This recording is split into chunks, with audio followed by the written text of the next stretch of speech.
የቅጥር ነፍሰ ገዳዩ ማንነት ሲገለጥ። ሰላም ለሁላችሁም።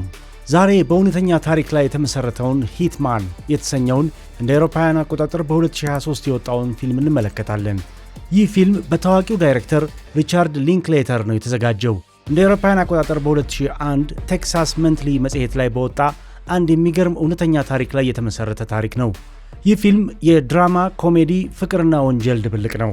እስከ መጨረሻው ከኛ ጋር ይቆዩ፣ ምክንያቱም የፊልሙ መጨረሻ ላይ በጣም አስደንጋጭና ያልተጠበቀ ነገር ስለምታዩ።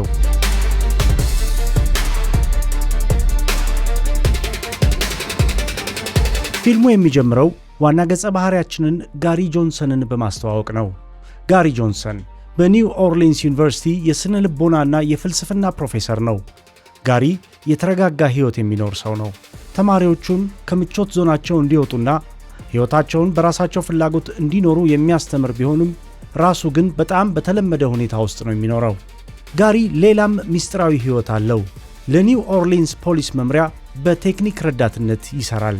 ሥራውም ካሜራዎችን በተለያዩ ቦታዎች መሸሸግ፣ መደበቅ፣ እንደዚሁም የድምፅ ቅጂዎችን ማዘጋጀት ነው። ፖሊስ አንድ ልዩ ዘዴ ይጠቀማል።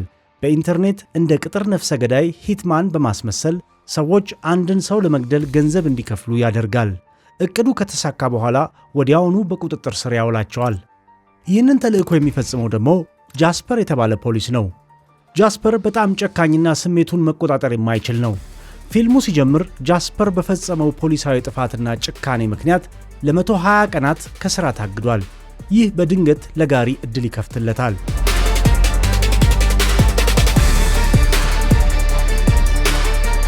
የፖሊስ መምሪያው የጃስፐርን ምትክ ለማግኘት ሲቸገር ጋሪ እንዲሞክረው ይጠየቃል። መጀመሪያ ላይ ጋሪ ፈርቶ ነበር።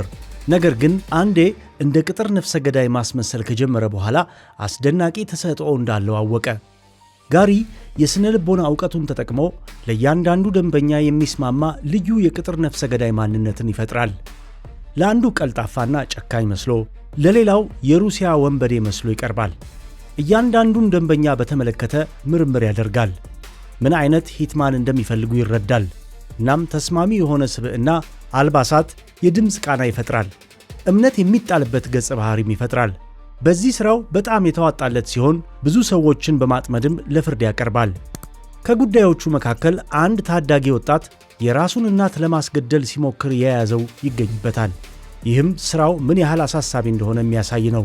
በመሆኑም ጋሪ በዚህ አዲስ ሚናው በጣም እየተደሰተ ይሄዳል። ለመጀመሪያ ጊዜ በሕይወቱ በራስ መተማመን ይሰማዋል።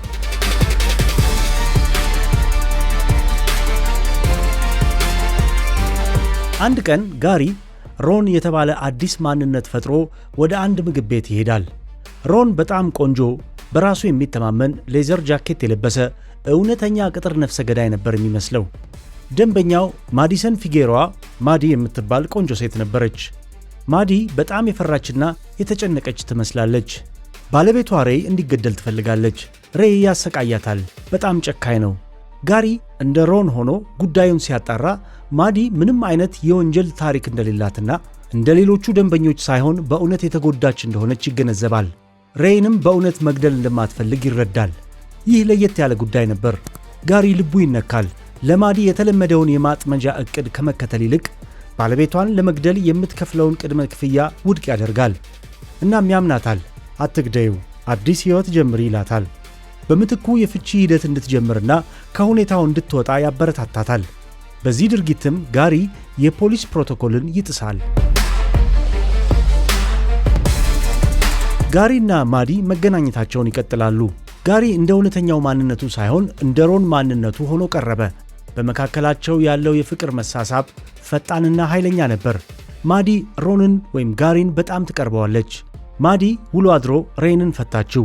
ከፍቺዋ በኋላ ከጋሪ ጋር የቀለጠ ፍቅር ውስጥ ትገባለች። እርሷ ግን አሁንም ሮን እውነተኛ ቅጥር ነፍሰ ገዳይ እንደሆነ ነው የምታምነው። በዚህ ወቅት ጋሪ ከባድ ችግር ውስጥ ይገባል። እሱ ለማዲ የተለየ ስሜት እየተሰማው መጥቷል። ሙሉ ግንኙነታቸው በውሸት ላይ የተመሰረተ ነው።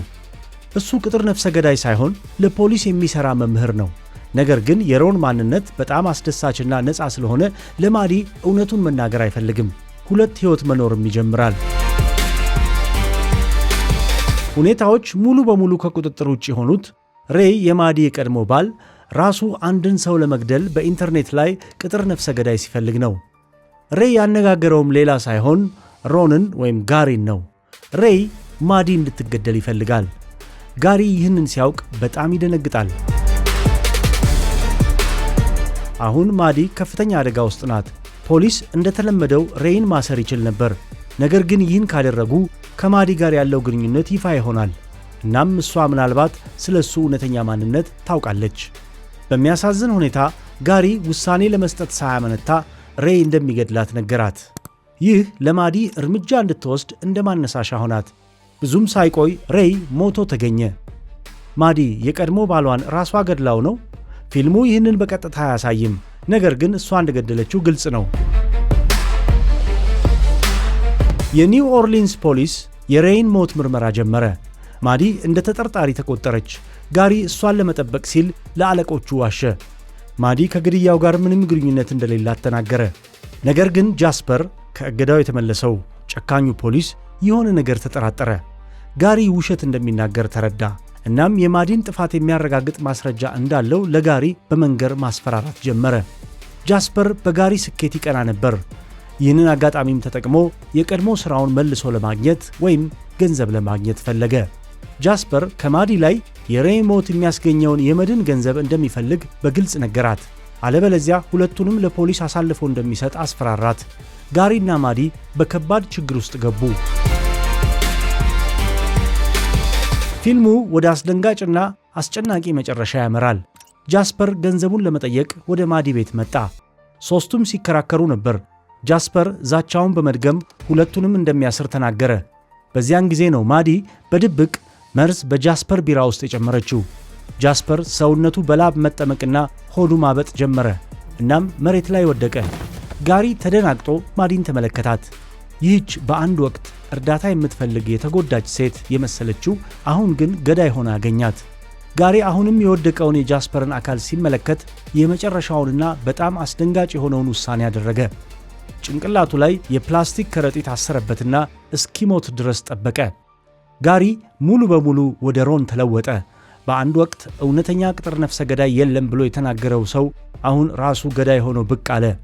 ይህ የመጀመሪያው እውነተኛ ግድያው ነበር። ጋሪ ጃስፐር በፖሊስ መምሪያ ውስጥ መጥፎ ስም እንዳለውና ሕይወቱን ራሱ እንዳጠፋ ተደርጎ እንደሚቆጠር ለማዲ አረጋገጠላት። መርዙ፣ አልኮሉና የፕላስቲክ ከረጢቱ ወይም ፌስታሉ ራስን ለማጥፋት እንዲመስል ያደርገዋል። ፊልሙ የሚጠናቀቀው ጋሪና ማዲ ከግድያው በኋላ አዲስ ሕይወት ጀምረው ነው። ጋሪ ሙሉ በሙሉ የሮንን ማንነት ተቀብሏል። በራስ መተማመን የሚንጸባረቅበትና ለአደጋ የማይጋለጥ ሆኗል። እሱና ማዲ አሁን በአንድ ላይ ናቸው። ግንኙነታቸው በደምና በሚስጥር የተጠናከረ ነው። ጋሪና ማዲሰን ተጋብተዋል። 2 ልጆች አሏቸው። በቆንጆ ቤት እየኖሩ ነው። ልጃቸው እንዴት ተገናኛችሁ ግን ብላ ትጠይቃቸዋለች። ሁለቱም ይስቃሉ። እነሱም የመጀመሪያው ግንኙነታቸውን በሚያስታውስ መልክ እየቀለዱ ያናግሯታል። የፊልሙ የመጨረሻ መልእክት በጣም ጠቃሚ ነው። ፊልሙ ከማብቃቱ በፊት ይህ ታሪክ በእውነተኛው ጋሪ ጆንሰን ሕይወት ላይ የተመሠረተ መሆኑን የሚገልጽ ጽሑፍ ይታያል። የፊልሙ አዘጋጆች ድራማቲክ ላይሰንስ ተጠቅመው ይህን አስደሳች ታሪክ ፈጥረዋል። ሂትማን ማንነትን ስለማግኘት በጥልቀት የሚመራመር ፊልም ነው። ቪዲዮውን እስከ መጨረሻ ስለተከታተላችሁ እናመሰግናለን። ሐሳባችሁን ከታች በኮሜንት መስጫው ላይ አስቀምጡልኝ። ቪዲዮውን ላይክ እና ሼር ያድርጉ። ተመሳሳይ የፊልም ሪካፕ ለማግኘት የደወል ምልክቱን በመጫን ቻናሉን ሰብስክራይብ ያድርጉ። በሚቀጥለው ቪዲዮ እስከምንገናኝ ሰላም ሁኑ።